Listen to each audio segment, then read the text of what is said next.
Grabe yun, sir, ah. Grabe yun. Okay, ayan na nga si Torre nag-ensayo na, nag-push up na. Pero tama ba yung push up niya? Parang may mali doon Ayan na nga nag-push up si Torre kasi sa vlog na ito, dito natin malalaman kung tuloy na ba ang boxing match nitong si Torre at itong si Mayor Basti Duterte sa Araneta Coliseum at tayo po'y manonood dyan, okay? So, kung tatanungin nyo ako, saan ako nakapusta, Kaya ano ako, Mayor Basti Duterte ako, okay? Hindi naman pusta na pera talaga, si Mayor Basti ang ating manok dito, no? Okay, so una nating pag-uusapan ay ano na ba ang status? Ano na ba ang update patungkol dito kay Chief PNP Torre na kumasa sa hamon ni Acting Mayor Basti Duterte? Malalaman nyo yan dito. Okay, papakita ko yan, no? At ipapakita ko rin ang mga ensayo ni Torre, no? Nag-iensayo na at kasama niya ang kanyang boxing trainer. At ipapakita ko rin sa inyo na pati itong si Basti Duterte nag-ensayo rin kasama ang kanyang trainer. So sa tingin ko tuloy-tuloy na ito. Okay?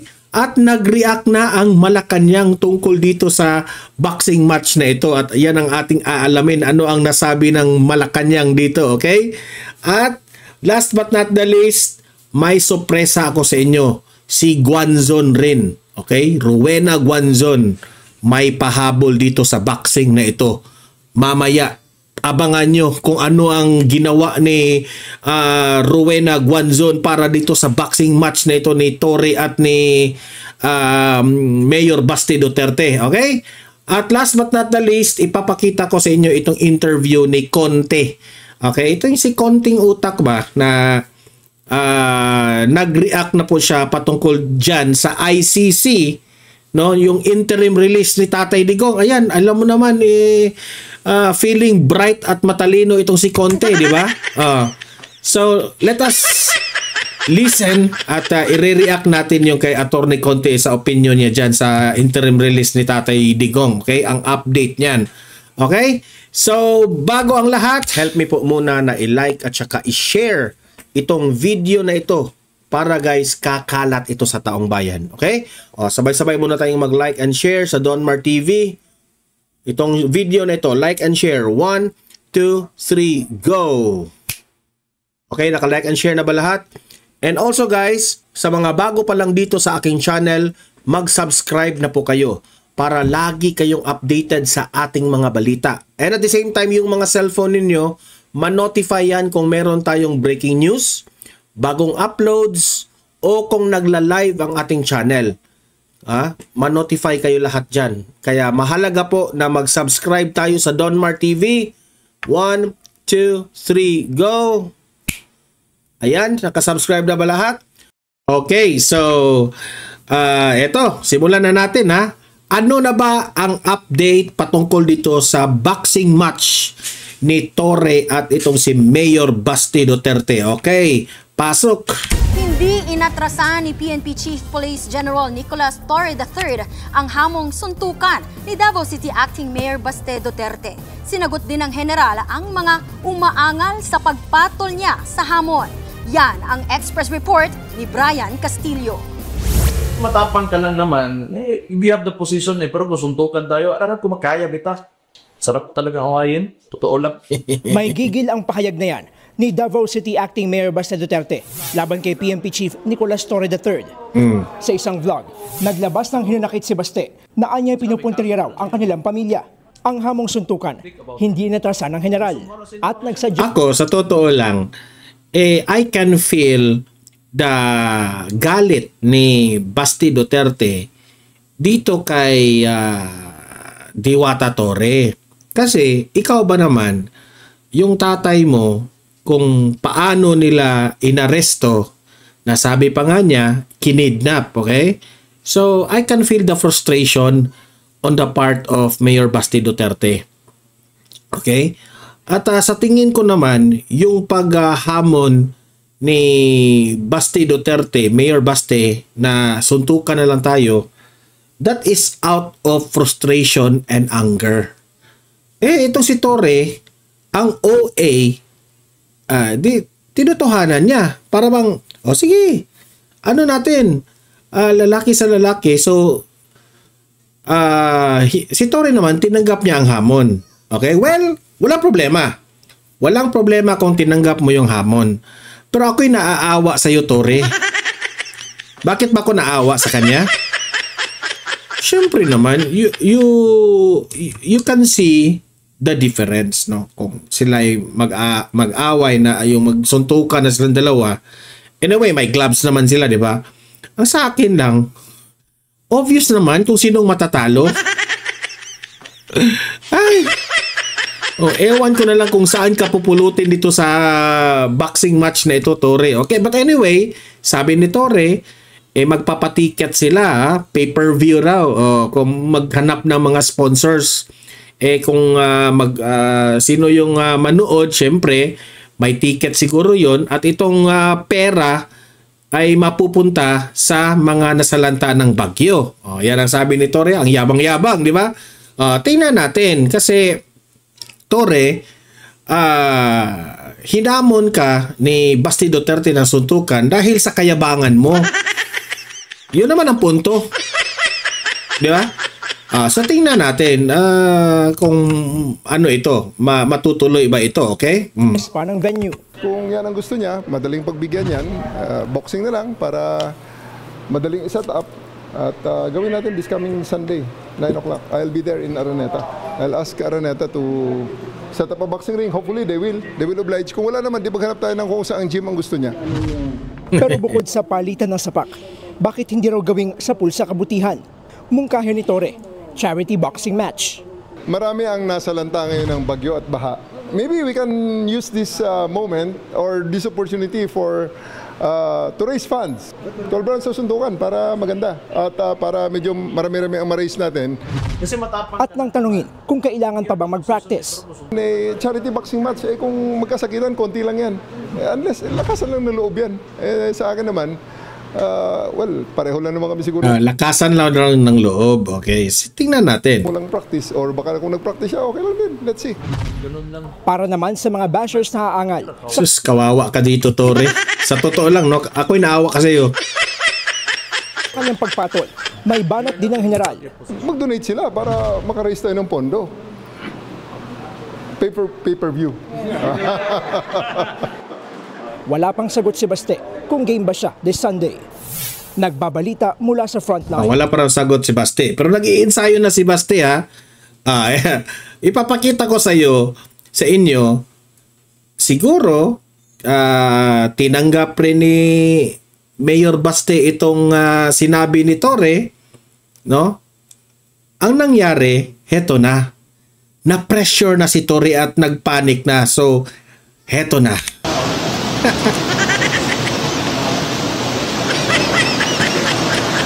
Yan, ako guys, sa totoo lang, hindi man ako marunong ganyan mag-push up, no? Pero confident lang talaga si Torre. Tingnan nyo, yung puwet niya, alam kong mali yan naman yung pag-execute ng, imagine that one, police ka, at hindi ka marunong mag-push up, di ba? Police ka Pati push up nga, hindi ka marunong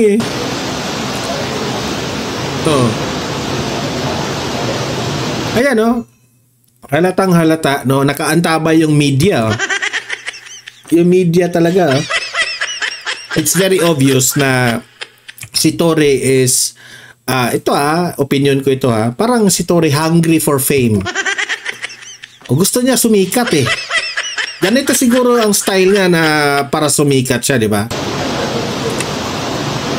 Yan, no? Gusto niya may media talaga,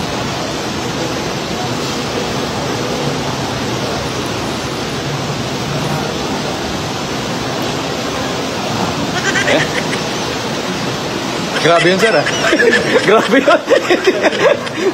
Grabe yun,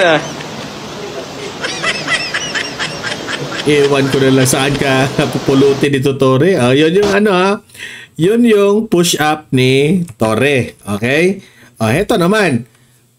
Video with his trainer. Okay, ito talaga nagsuntok-suntok na siya dito. O, tingnan nyo. Ready na ba si Torre? Yan.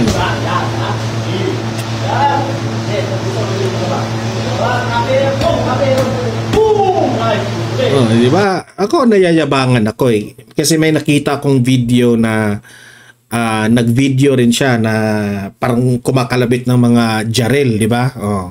Meron siya mga ganyan-ganyan ba? Very showy to the public ba? So, ewan ko na lang, pero sa akin lang, hindi maganda sa isang general o chief PNP na magmamayabang ka sa mga ganitong bagay. Di ba?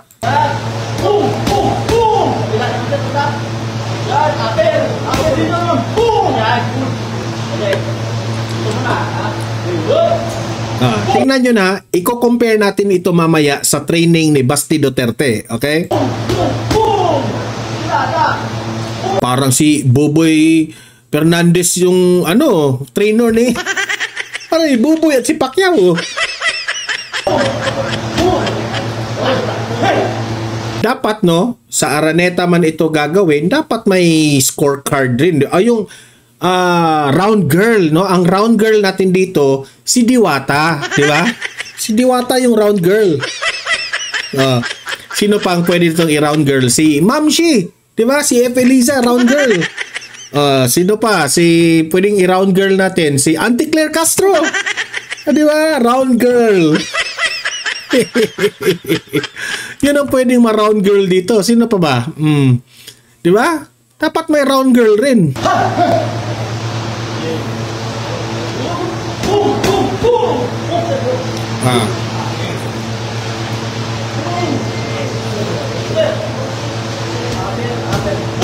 Si Dilima, pwede ma-round girl. Dilima. Puntiveros, round girl rin, round girl.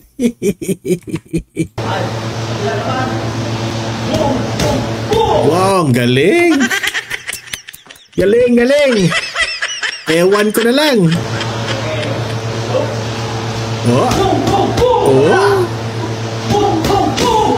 Baka matamaan ka sa trainer, ha?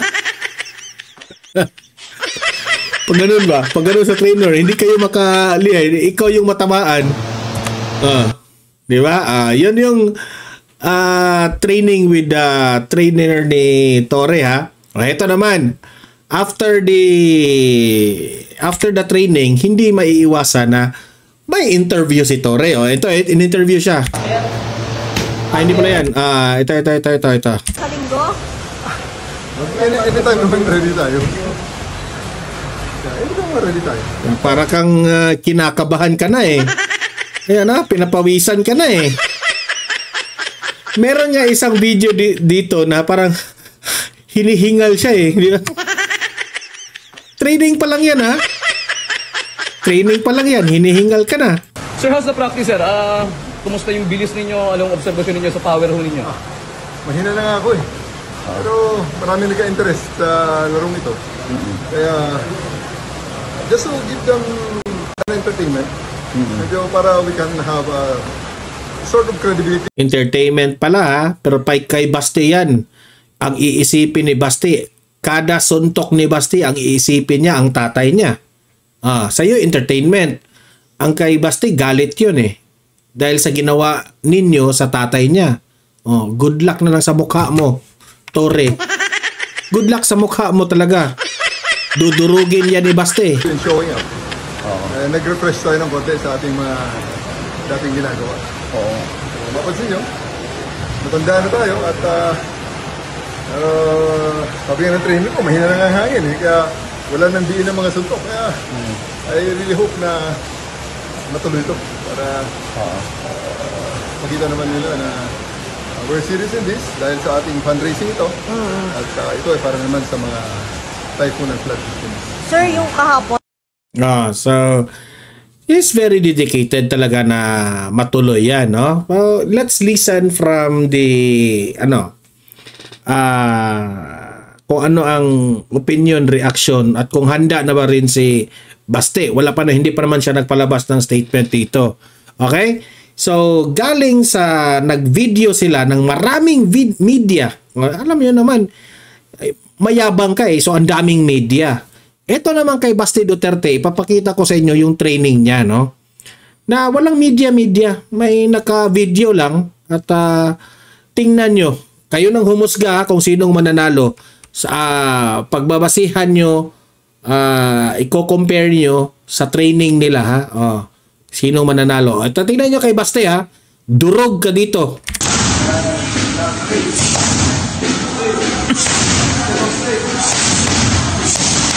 Grabe.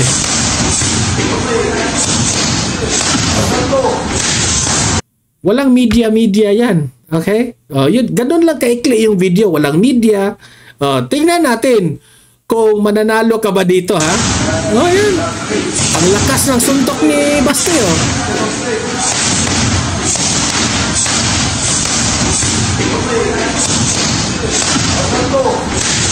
Good luck sa'yo, Tore.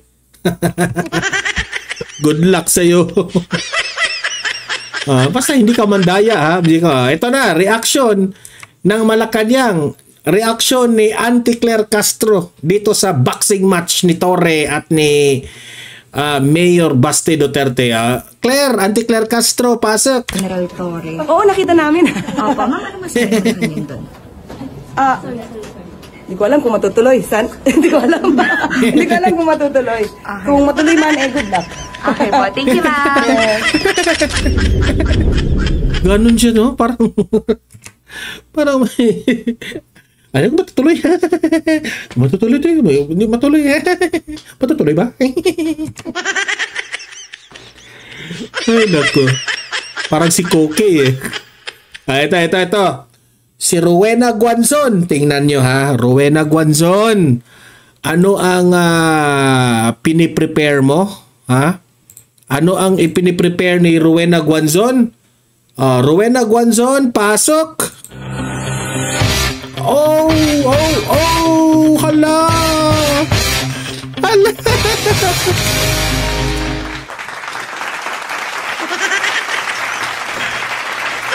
Galing ni Rowena Guanzon, ha? Yun si Rowena Guanzon. Good luck sa inyo kasi may entry rin si Rowena Guanzon, eh. Good luck sa inyo. Ito na. Panoorin natin si Attorney Conte at i-react natin itong interim release na magaling raw siya rito. Alam niyo naman, Conte, kaunti lang yung utang. Siya na ang magaling, ha, kasi lahat na namang mga galawan sa ICC, may ika-comment talaga siya. Ito. Conte, pasok kasi re-reactionan ka namin. Christina Okay Conte. na ang sound. Ito po, hindi na cancel ang ating usapan, pero ang hiling nga po ng depensa nitong dating Pangulong Rodrigo Duterte, i-cancel muna yung confirmation of charges on September 23. Ano po yung magiging implications nito sa kaso ngayon at ano po ba yung tinatawag nila na dapat status conference muna? Sa proseso ng ICC, paano nyo po i-explain yan? Una, di umano kasi may impormasyon na hindi pa sila natanggap at merong impormasyon na late silang natanggap. So marami ito. Kaya hindi daw sila makapagpasya. At ang makikita lang natin dun sa redacted documents ay kumbaga dapat daw ay merong expert na tumingin dito sa impormasyon na ito. Kaya sabi nila, teka, what if sa status conference parang housekeeping, yung parang, teka, ano na ba ang itsura, ang lagay ng palitan ng impormasyon o magkakaharap ito, prosecution, defense at yung judges. At siguro doon pagpapasyahan kung may magpapalit bang deadline o kaya okay na ba, pwede na bang ibigay ang impormasyon na ito, papaano yung iba. Ganun yung status conference para bang housekeeping, harap-harap o okay ka na ba? O kayo, okay na ba kayo? Pero hanggang hindi daw ito nagagawa, ay mukhang hindi napapanahon or hindi kaya ng depensa na humarap sa September 23. Problema yon. At actually, yung ganitong reasoning ay naging dahilan kung bakit ang depensa ay pinayagan na maipagpaliban muna yung decision, yung pagpapasya doon sa interim release. Kasi halos ready na eh. Yung sa interim release, kailangan lang naman may magsalita. tatlong, parang tatlong panig yan, prosecution, biktima, at saka yung mga bansa. Ngayon ko nalaman na yung mga bansa pala, relevant states eh. Ako ba, interesting ito. States, kumbaga marami-rami, na nagsabi na, nagbigay na ng kanilang pananaw sa ICC. Kaya kung iisipin mo, di ready na magpasya yung ICC. Kaya parang sabi yata ng isang judge, bakit natin pagpapaliban? Pwede na. Kumbaga, the issue is ripe for adjudication. Ito na hawak na natin lahat ng impormasyon. Kaya lang kung maalala natin, mga 2 weeks ago, sabi din ni Duterte, hayaan nyo kami na sumagot sa sagot ng prosecution. Pero Attorney Cristina, yung po pala ang dahilan kung bakit kagabi lumabas sa mga balita na ipagpapaliban yung desisyon for interim release, nakaapekto po pala itong request nila for status conference. Ngayon, tungkol po dun sa impormasyon na binabanggit po ng kampo ng dating Pangulong Rodrigo Duterte, base po sa inyo po mga impormasyon na natatanggap din, ano po ba ito? Talagang may information or is this another way para i-delay lang po nila yung pag-usad po ng kaso?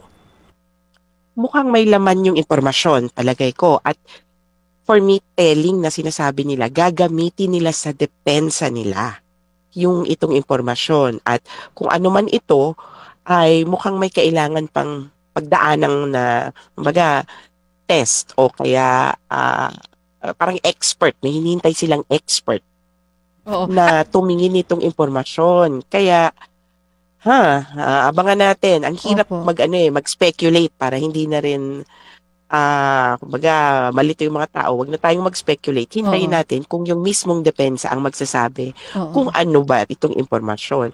Pero sa atin ngayon, ang epekto, nakaantabay tayo at nangangamba tuloy doon sa September 23. Pero palagay ko konting linaw lang. Kaya yung status conference, palagay ko makakatulong ito para sa prosecution tsaka sa defense na magpasya kung ano ba, sino ba ang na-late dyan, ano bang impormasyon ng kulang. So ang pwede pala mangyari, posibleng kung sakali man napapayagan sila ng ICC, mababago po yung date for confirmation of charges, mamumove po yan from September 23 na hindi pa natin alam kung kailan.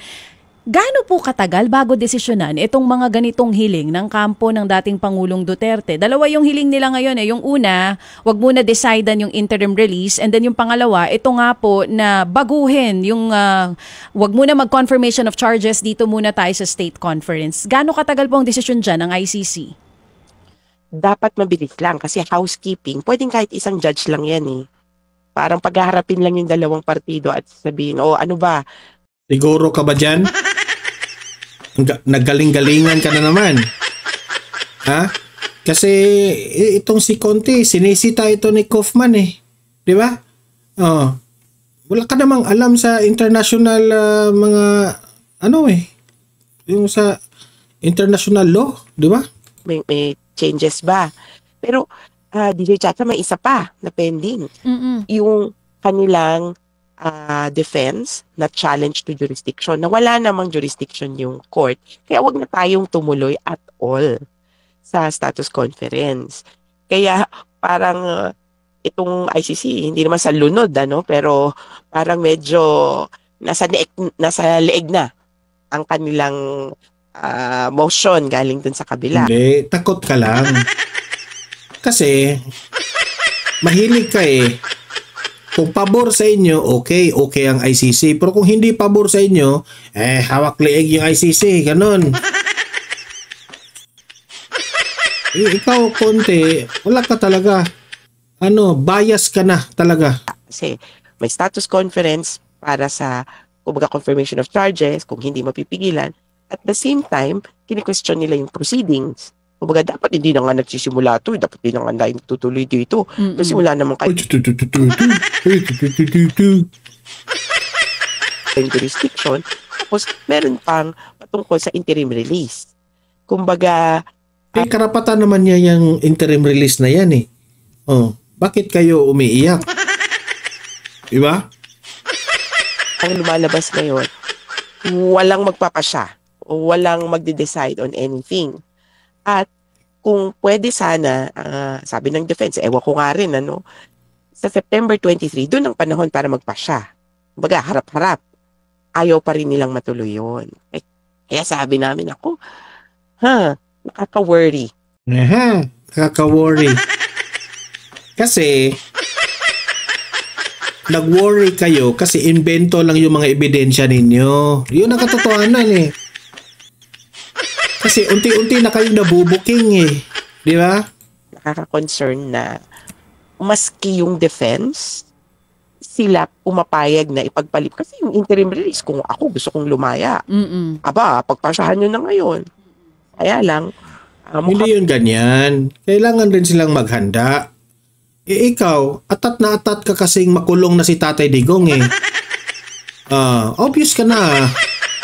Yung material, importante itong punto ng depensa nila. Oo. So abangan na lang natin kung kailan yung desisyon na yan. Na sinasabi mo, mabilis naman dapat. Pero nasa mga balita din na caught off guard si VP Sara Duterte sa The Hague. May nagtanong sa kanya, kasi may mga kumakalat po na reports ngayon na nakalabas na raw ng detention facility ang dating Pangulong Rodrigo Duterte. Pero si VP Sara, nung tinanong, tumanggi po siyang sagutin na oo, hindi. Ano po ba talagang balita? Natakot sila dito. Baka pinalaya na si Tatay Digong. Ala! Dito, nakalabas ba talaga ng detention facility ang dating Pangulo? Kung sakaling nakalabas, wala kang alam. Hindi mo rin alam. Huwag ka na mag-comment. Hindi mo alam kung nakalabas na o wala. Diba? Sabi ng iba, baka raw nagpa-check up lang sa hospital, diba? Or ang kanyang schedule. ay posibleng temporary lang, mabilis lang. At ang isang paraan para makalabas without, needing court order, ganyan sa atin, di ba? Kailangan mo ng court order, ay for medical reasons. So, posibleng may ganon, pero yung paglabas na, patungkol sa kaso, walang ganon. Oo. Makakalaya ka lamang kung may order mula sa court. Medical reason or emergency reason. Pero someday, somehow, iiyak ka rin konti na malaman mong nakalabas na si Tatay Digong. Pagka mga gano'n na pinapalabas po for medical or emergency reasons, hindi po ba that ini-inform yung pong mga, halimbawa po kayo or abogado na may hawak din po dito sa kaso? Or even the... bakit naman sila dapat paalamin si Conte? Sino ba sila? Who you? Yung pong mga biktima ng yung pamilya po ng biktima ng drug war. Depende yan. Hindi naman sa lagi. Lalo na naalala ko yan yung pwede bang magkaroon ng medical bulletin to kay Duterte. Alam nyo, hindi nila gawain yan. Lalo na, sa totoo, ang kanilang konsepto ay the information is not ours to give. It is the detainees. At yung detainee, kung ayaw niyang ibigay yung impormasyon, kung ayaw magka-status bulletin, medical bulletin, edi wala. Kaya kung sa mga nanghihingi niyan, balik tayo kay Duterte. Kung pumapayag siya, ipapakalat yan ng ICC o kaya ng defense. Pero kung hindi siya pumapayag, edi talagang hindi lalabas yung patungkol sa anything tungkol sa kanyang medical condition. Hindi magsa-status bulletin yung parang, ito na, okay naman tong, parang madedefensive ba? Ito picture nung nung sinasabi yung butot balat na, hindi naman. Hindi ganyan yung ICC. Tuloy lang sila kasi, may doktor doon na sasabihin na okay yung tao namin. Narinig ko din naman galing sa Duterte family. Okay siya, glowing. Narinig ko ba yung kanina ko ba narinig? Glowing, pero pumayat. Opo. Okay, sige. So, Attorney Chrissy, kumbaga, ang importante po doon sa mga main case, no, tsaka sa proseso, dapat talaga maimpormahan ito pong prosecution at ang mga complainants dito. Yan pong pinaka-importante. Bagamat kaninyo may mga pag-agam-agam o pangamba, pero hindi naman po pwedeng maglabas ng desisyon o anuman pong major po, no, na usapin dito nang hindi kayo na bibigyan ng informasyon. Yes, Manong Ted. Yun ang importante dyan. Sige po, so attorney, muli kaming tatawag para po sa update dahil nga ito... on the part nila Conte, I believe na natatakot sila ngayon. Kasi alam nila na medyo tagilid ang kanilang case. Tagilid kasi they all know na lahat ng mga witnesses na ito na ginather nila, alam nila yan na ito ay gawa-gawa. Di nga makapag-provide. Sabi nila, unang-una, nagsisinungaling na sila. Aabot ron ng 40,000 yung mga namatayan dito sa war on drugs na ito. O, nasaan na yung 40,000? Bakit? Ilan na ba ang lumutang ang ating na ano? Kaunti lang. Hindi ka umabot siguro ng 10. Di ba? Nakalimutan ko yun. Basta kaunti lang talaga. Bagay sa pangalan mo, konti. Konti talaga. Ay, nako. So, wala na sila magagawa dyan. Takot na takot sila. I think, bumili na kayo ng tissue. Konti ha. Kasi there will come a time, iiyak na kayo kasi makalabas na si Tatay Digong. Okay? Kini-claim namin yan dito sa Donmar TV. Okay? Kasi,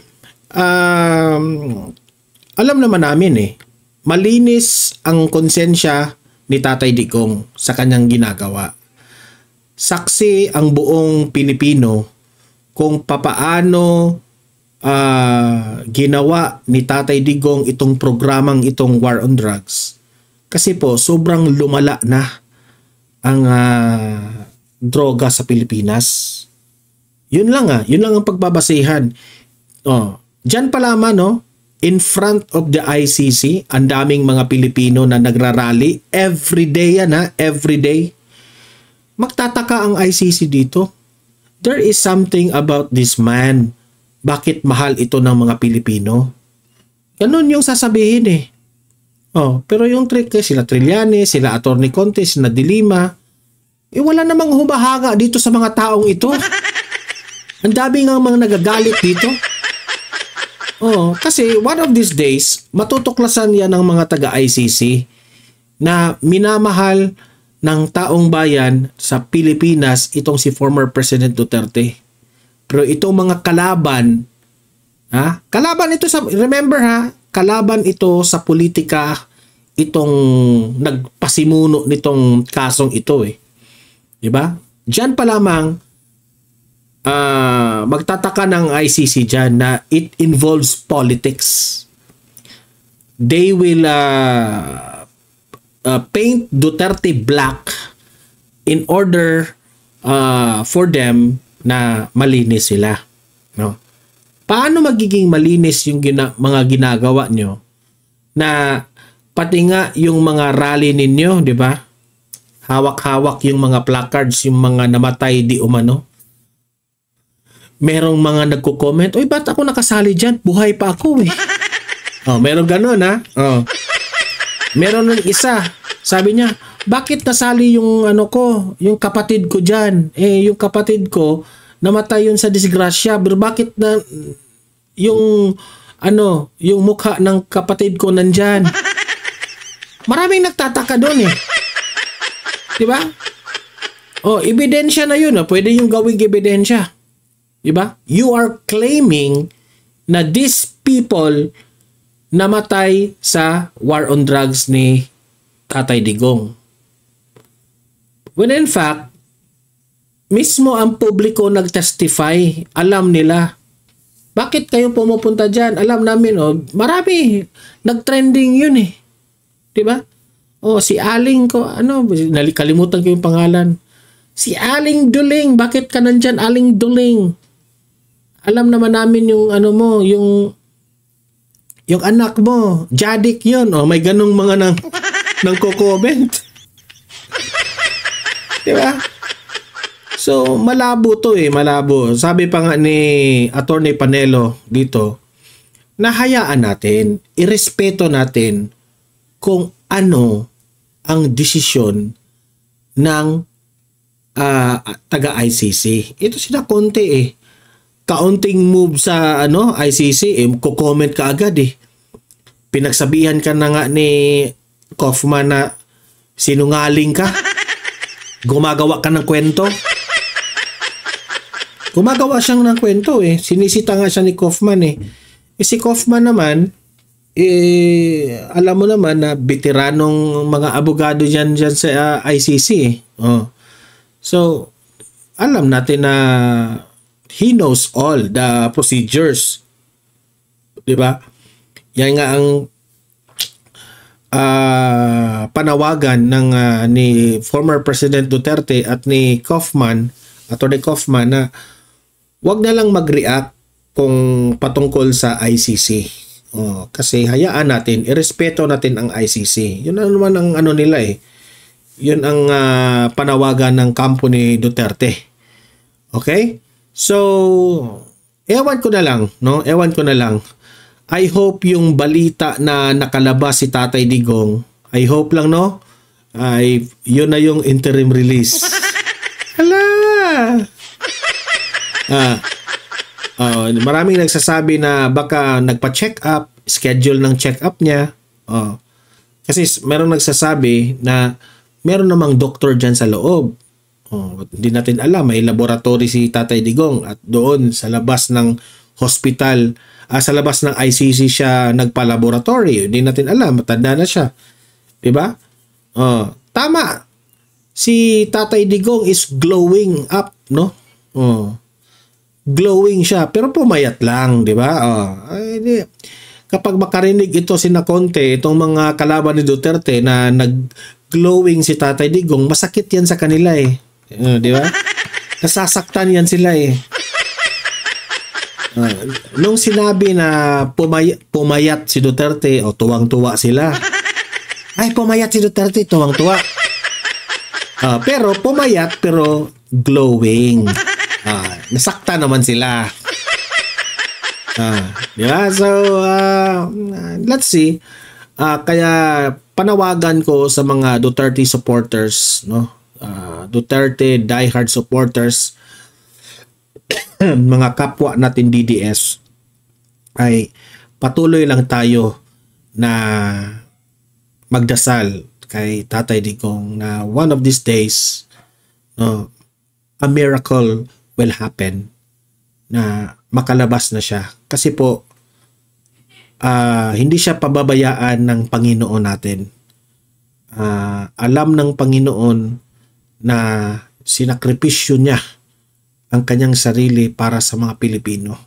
Alam naman natin na hanggang ngayon, nag-iba ng administrasyon o bumabalik na naman itong mga krimen, no? So, God is good.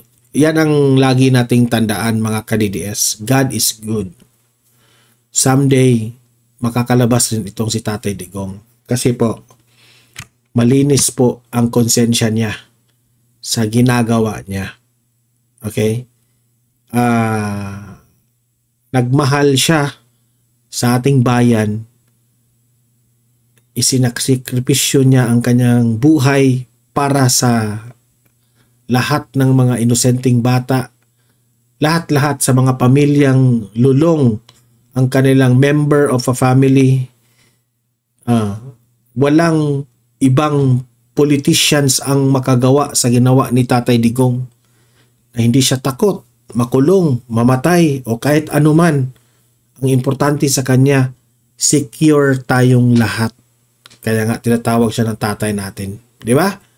Okay? So guys, libre kayong mag-comment, mag-react sa mga pinag-usapan natin at usap-usap tayo sa comment section sa mga argumento nyo.